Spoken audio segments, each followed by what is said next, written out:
Everybody hear me okay? Today's a day for celebration. As you can probably imagine, it's been pretty tough on the family this week, and we've been crying a lot.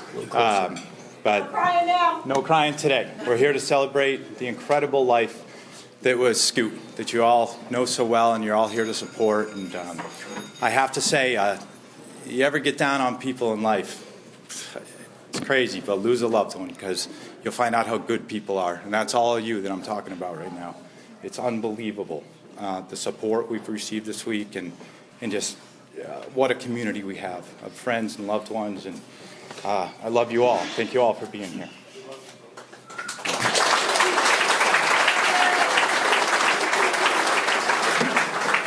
I was 5, almost 6 years old. We have the same birth month. I don't really remember much from when I was 5. I don't think many people do, but I remember that day pretty well. There's just indelible memories in your life, and that's one of them. My mom went into labor and pawned me off on the neighbors. I think they're actually here. I know at least they're. I haven't seen Beth and Paul, but I've seen Allison and Becky though. And you guys went to the Elliott Hospital in Manchester. Being the only child for 6 years, you think that, and you hear this from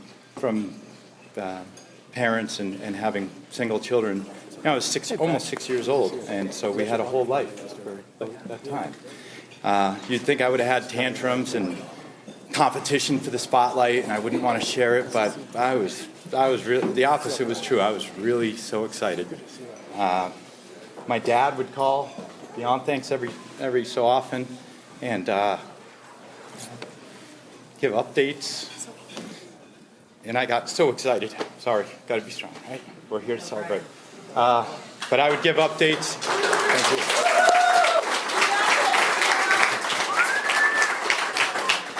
And I'd rush to the phone to try to overhear what was going on. Was he born? Was he born? And of course he was, and our lives were forever changed. Although, when we were older, I used to joke with Scoot all the time, especially if we were fighting. I'd say, Mom, Dad, and I were perfectly happy for 6 years.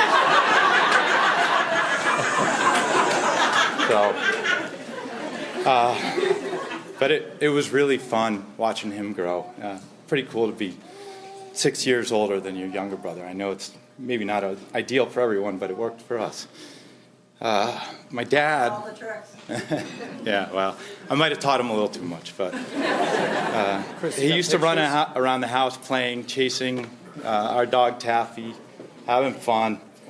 My dad used to call him Little Scooter when he ran around the house, and we all did. That was his name. But as he got older, the name kind of faded and eventually disappeared for a while. It wasn't until I was in high school, and our great friend Jared, right there, who had not seen Scoot for a while, but remembered what we called him when he was a kid, came over and saw him, and I'm sure most of you in the room know Jared. He's always looking for an angle and some good old-fashioned wise-assery. He called him Scoot, and it dawned on me, oh yeah, we called him that as a kid. And it stuck again and never went away. I haven't called him Aaron for 30 years. Thank you for that, Jared. Hey, Chris, remember pictures. You got pictures. Yeah. Thank you. Yep. Scoot enjoyed a bunch of hobbies growing up, sports, music. He also liked a bit of mischief and being the life of the party. That was a common trait amongst the two of us when we were younger, and from what I hear, my dad, when he was a kid. This is my Aunt Karen here. I think, as lore would tell me, my dad glued your eyes shut once at some point, your eyelids. Yeah. Nail polished her eyelashes together, and that was not the only. Right. So these were the examples Scoot and I had to live by. I remember being 12 years old playing in a Little League game, and there's so many of you here that were in those games, and I love you all. I'm not sure what it's like now, but back then our Little League fields got packed. There was people in the crowds. There was all your friends, your little brothers and sisters playing in the parking lots. And I remember running off the field and in uniform in the middle of a game. I don't know what inning it was. And somebody yelled to me from beyond the fence, "Hey, your brother's in trouble, your brother's in trouble." Apparently he was picking on, and wouldn't stop pranking a few older kids who were then literally picking him up, trying to put him in a garbage. And so I ran off the field over to the garbage and saved him as best I could, and in my uniform, and then I went back to the dugout. So there was also a time when I was 14 and school left out. I probably had detention or something because I was one of the last kids at the school. I was sitting on the patio and waiting for my mom and my brother to pick me up. For them, it was an opportunity. I was sitting on the patio, minding my own business, and I heard the roar of an engine. My mom had a Volvo station wagon, standard. We used to call it the Silver Bullet. You're not telling us. And I see the car screaming into the parking lot sideways. And Scoot, in all of his glory, 8 years old, hanging out with a bucket of acorns, pegging them at me.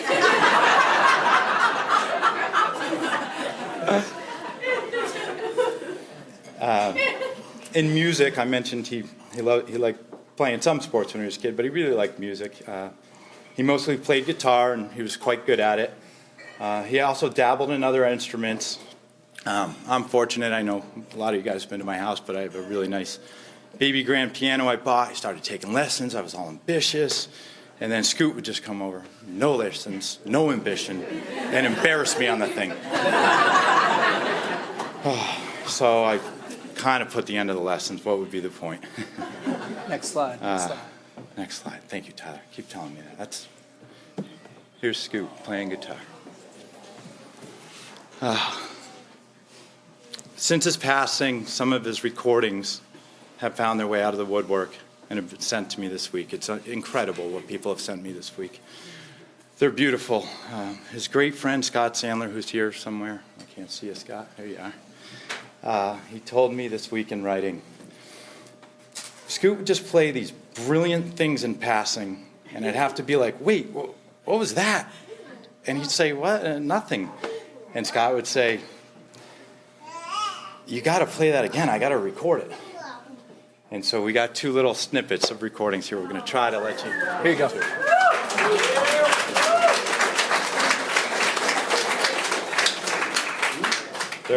They're just 30-second clips, so hopefully they come through okay. No crying, Mom. You're a trigger for me.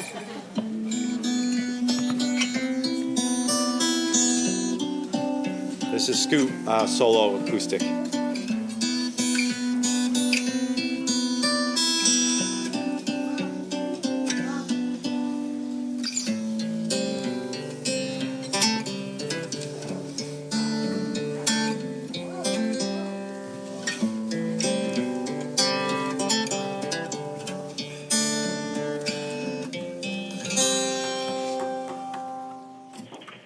Looks like you want to take off. That's something else.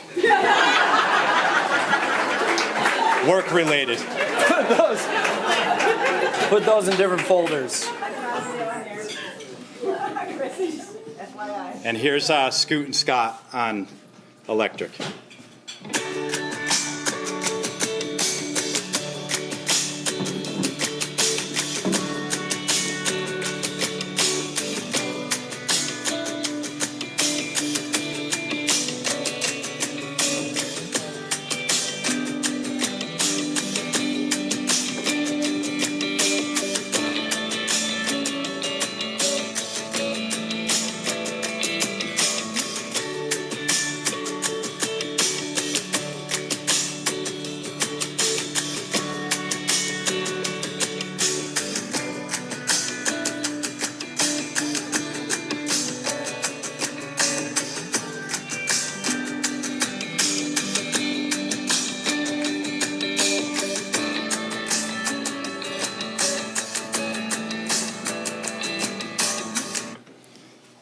clip I got. Sorry.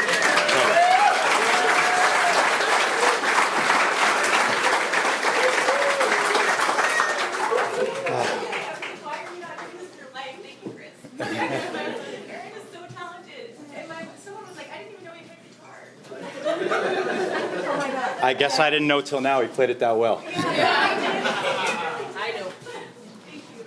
I could never get him to finish a song. He'd just start jamming and then, like, come on, play it through, man.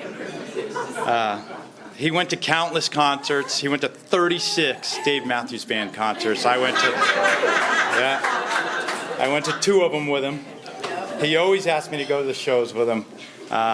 He went to 5 Bonnaroos. I'm not sure if everybody knows what that is, but it's a music festival down in Manchester, Tennessee. I went to 2 of those, but I can't tell those stories. Not here. As many of you know, when he was 16, he was in a horrendous car accident. The accident left him disabled in his leg. And that gave him a lot of problems throughout the rest of his life. He really shouldn't have been able to walk on it at all.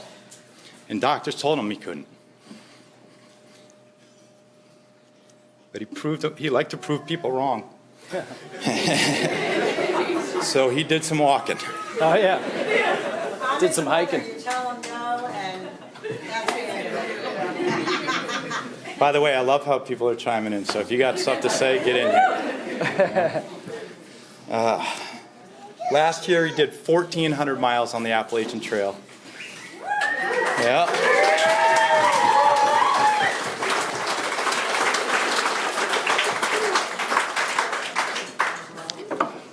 He did the John Muir Trail through the Sierra Nevada mountains, the highest mountains out there in California, 211 miles solo.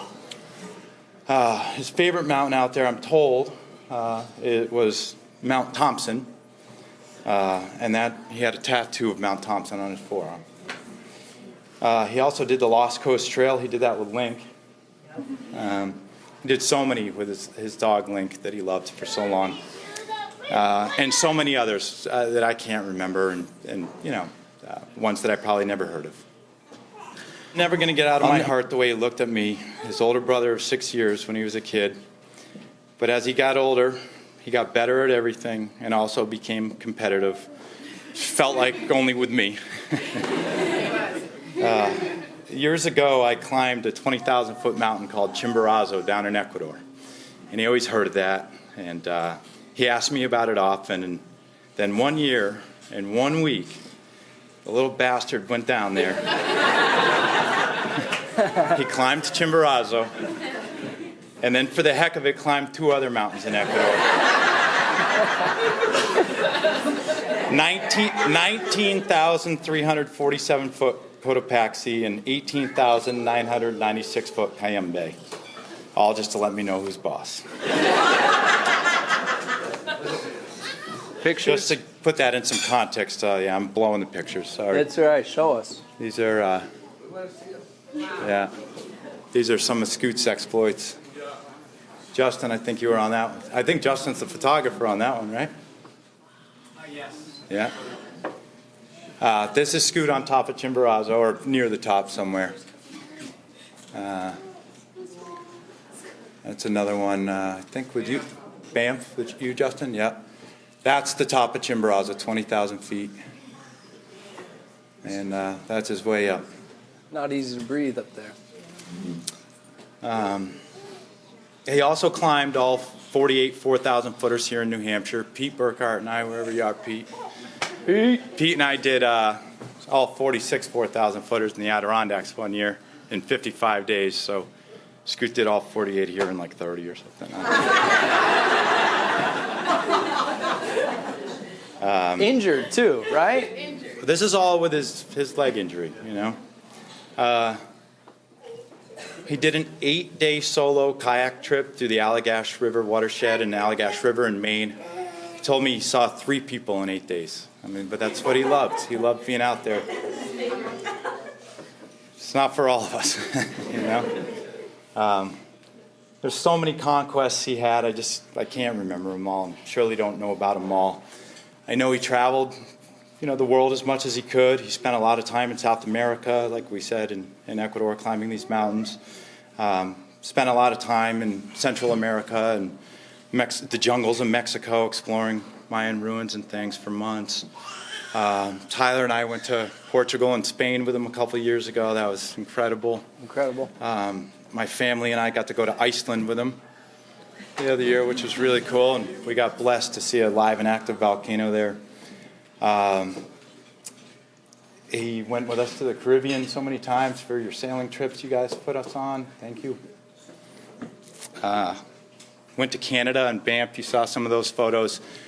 I was supposed to meet him out there, but of course work gets in the way, and I don't let that get in your way of your life. I've made that mistake too many times. Yeah, but he never did. Why can't you just call in and skip for a month? All right. Take a month off. I know. Take a month off. Liv always tells me, take more time off. You got to live. Thank you for that. I'm going to start listening to you a little more. But he went to Canada, and I had a trial that popped up, and I couldn't move. I won it, so that's the silver lining.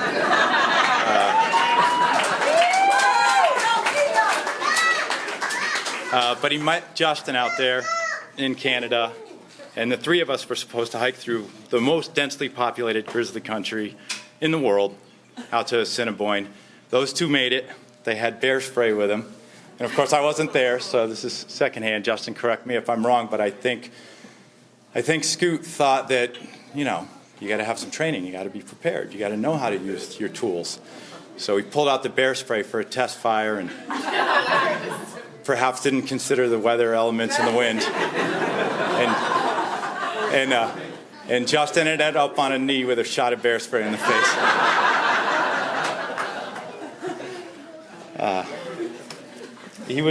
Scoot was always ready for an adventure on a moment's notice. A friend was kind enough to show me the last text he ever got from Scoot. Chad, you're in here somewhere. Chad Dahlbeck. Chad asked Scoot how he was doing, and Scoot's text back was just one line. Just dreaming about adventure. Thanks for that, Chad. What was the line? Just dreaming about adventure. When I graduated law school, I planned a 3-month trip across the country, trying to hit as many national parks as possible. I told Scoot about it. He jumped right in. When I bought a little sailboat down in North Carolina the other year, had to sail it north, Scoot and I flew down and vaguely knew what we were doing. Our parents showed us a lot and put us through some great courses, but that's, we're coming down the Neuse River in North Carolina under engine power. Couldn't put the sails up yet, and all of a sudden a gasket blew and water was flying out of the engine. Brand new sailboat. Well, not new to me. And I was freaking out. Thought we were going to run aground, and all the things my dad tells me to look out for. And Scoot just looked at me and he's like laughing, and he goes, dude, relax, we got sails.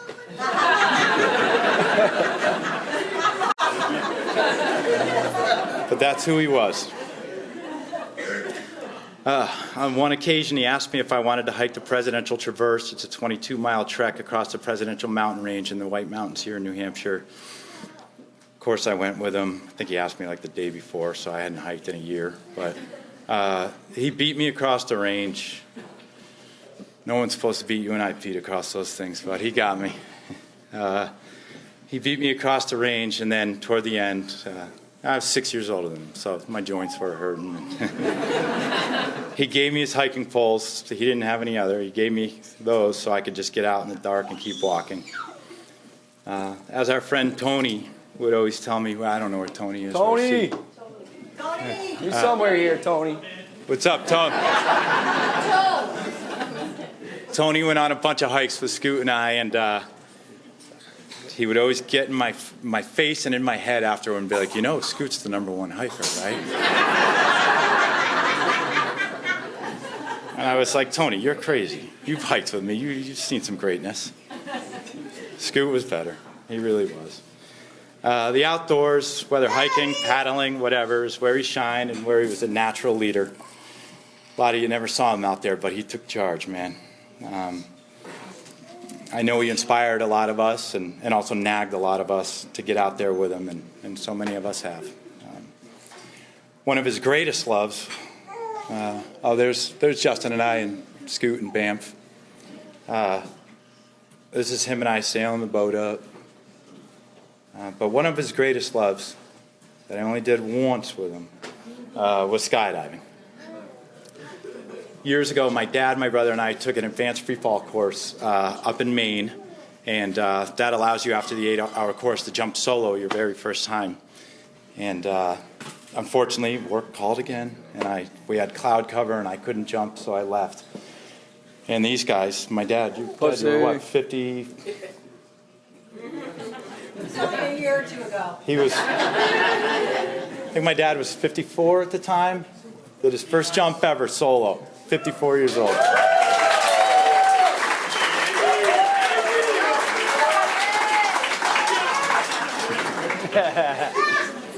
But obviously, Scoot caught the bug, and he lived in a drop zone in Hollister, California. He did over 100 jumps there, jumping almost every day. He had around 400 jumps total in his life, some of which started hanging from the skids of a helicopter. They'd take him up 5,000 feet, he'd get out of the helicopter, hang down, and let go. Really cool videos we have.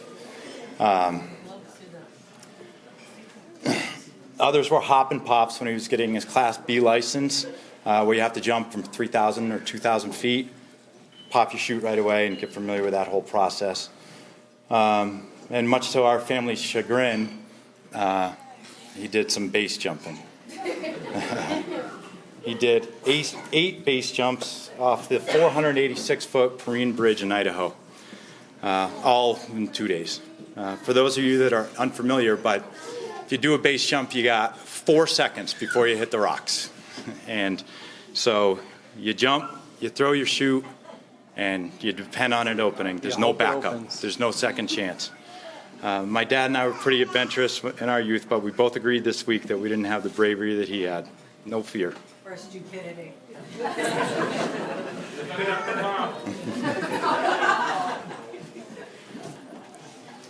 Scoot lived in New Hampshire, obviously, most of his life, and but briefly with me in Florida while I was in school, and Wyoming with Amy Anastas, wherever the heck she is, wearing a Wyoming hat.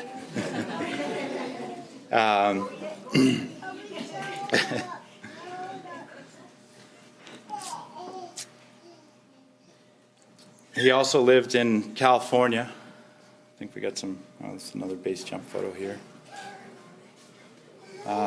He moved to California with his beloved dog, Link. I think Link lived, 12 years, 13 years? Yeah. Always with Scoot everywhere. So many of you have been to parties with us, and Scoot just brings them in. He used to bring them into bars and sit them up at the bar. Dog was alcoholic. Dog out of heaven. There's this Scoot and his great friend Sarah Peppers, wherever she is. Yeah. Hey, Sarah. Thank you so much. I know he loved so much living out there with you. And he also lived in Ecuador for a while. He was an environmentalist by heart and somewhat by trade. And he wanted to study regenerative farming. That's farming where you don't just leave the land the way you found it, but you actually leave it in a better state than you found it. And so he studied that in Ecuador. He never stopped searching for an experience or an adventure. His great friend Sarah. Oh, this is the part I got to get through. Oh, I'm sorry. I'm jumping ahead, but I'm coming to you. Let me take a time. I'll breathe. His great friend Sarah Peppers, whom he lived with in California, wrote this to me this week. Thank you, Sarah. His time in California was filled with adventure and pushing the limits, as usual. She also shared the story of the first night he moved there. She said, quote, "The first night he ever moved out here," and she's up in the mountains in Northern California, "he was getting all set up with his tent, and I warned him that we have bears and mountain lions out here.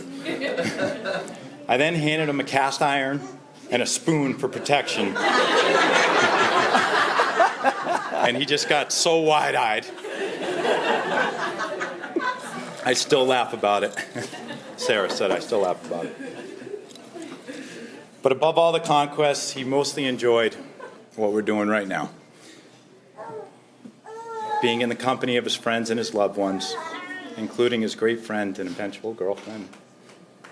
Now I'm to you, Sarah. They met for the first time in first grade? No, it was actually 8th grade. 8th grade? 8th grade. Wasn't sure. Grew up in Bedford, right?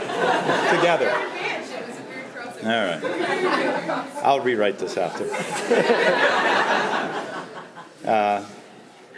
Still pretty young, though. And we're never really out of contact. And then began dating in their 30s. So I know you have your own stories, Sarah, and I'll let you tell those whenever you want. But we know what you're going through, too. So, and we'll always be here for you. We love you, Sarah.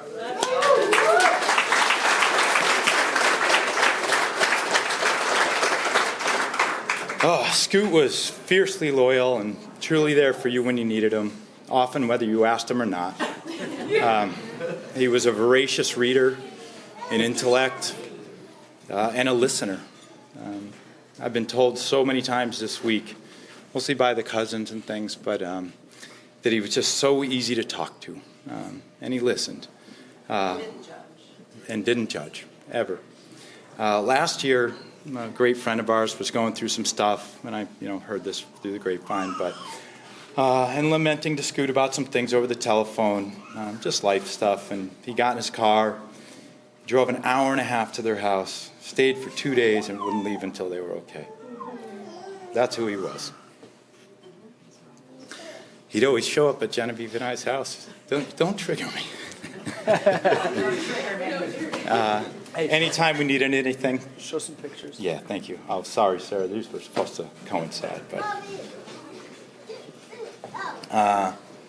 he painted our shed last year, because it was hanging out unpainted for too long. It bothered him. So, his friend Jordan, I know you're here somewhere, Jordan,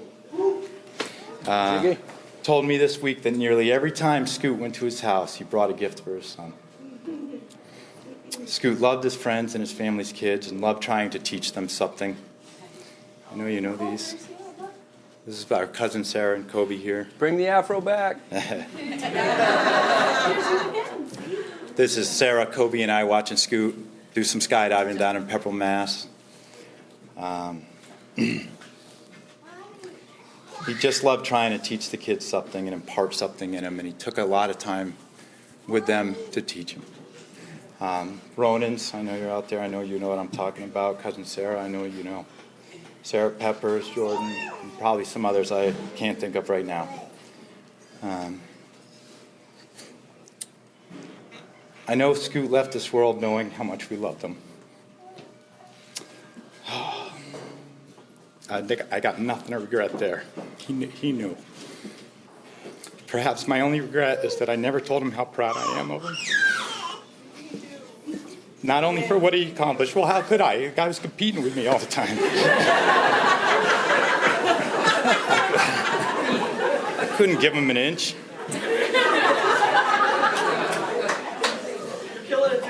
But I was more just proud of who he was.